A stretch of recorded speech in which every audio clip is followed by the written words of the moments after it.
The first time I got arrested, this is a good story. It's a funny one.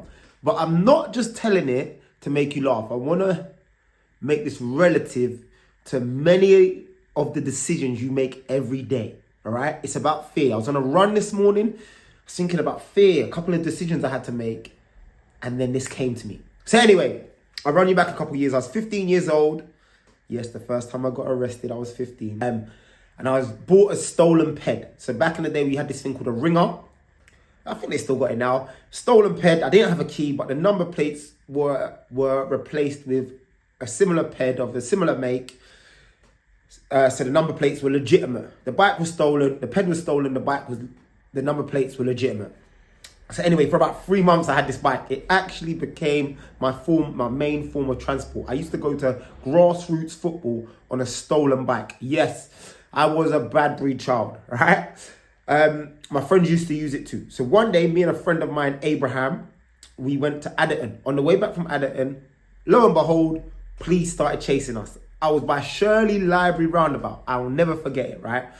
My friend Abraham was in my ear. We both had helmets on. He was like, bro, go, go, go. It was like a movie. I was like, it was a 50cc. So I'm going to exaggerate for the purpose to make it sound better. And I was off. It was like lightning. I was like, probably got about 25 miles an hour. And the police car was just alongside us on the right-hand side. I hope he's watching this because I know he'd be smiling, right? I was going, so I've gone along this kind of like back road, right? And there's a park and I'm aiming. Once I know I get in the park, right, they won't be able to get through, you know, like they got a cowgate and stuff or bollards, yeah? But they must have knew we was getting to a park. So as we're getting to the park now, they're closing me off. And Abraham's like, they can't hit you or something like that in my ear. He's like, keep going, keep going. But anyway, I was scared. We jumped off the bike and we started running. And also, I am rapid. I'm like a mixed race, light skin Usain Bolt. I was off. So he ran across the field that way. I ran across the field that way. I'll never forget, man. I saw a large distance between him and the woman. Him and the police officer that was chasing him. But me, a female police officer decided to chase me. She had no chance. I was off. I turned round and it was at least 250 meters, 300 meters between me and her. Anyway, I've got out of the park.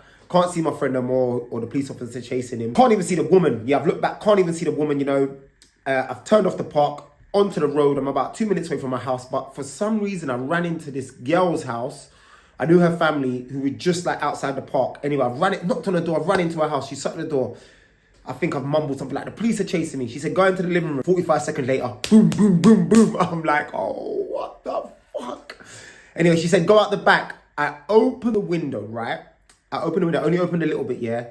And she had a boxer dog and it was just like this. Woof, woof, woof. It looked like a fucking big white dragon, man.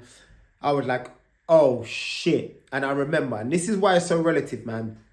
As much as this was the first time I was going to be arrested, I didn't know what a police was like. I didn't know what my dad would say. I had a genuine fear of my dad, right? Of the outcome of this. I didn't want to get my arse chewed up by this dog. The fucking dog scared me more.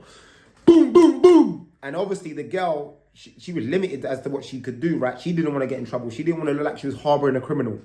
Sound like a fucking Al Capone story. But anyway, she's opened the door and I've not jumped out that back door, right? Because the police chase would have continued. I've been handcuffed now. I've walked out the front.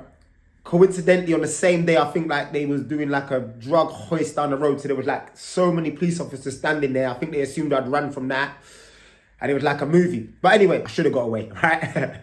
But my point being is fear, right? When I was running this morning, I realized, right, what I am most scared of when making the decision, right? It was a business decision I was thinking about on the run.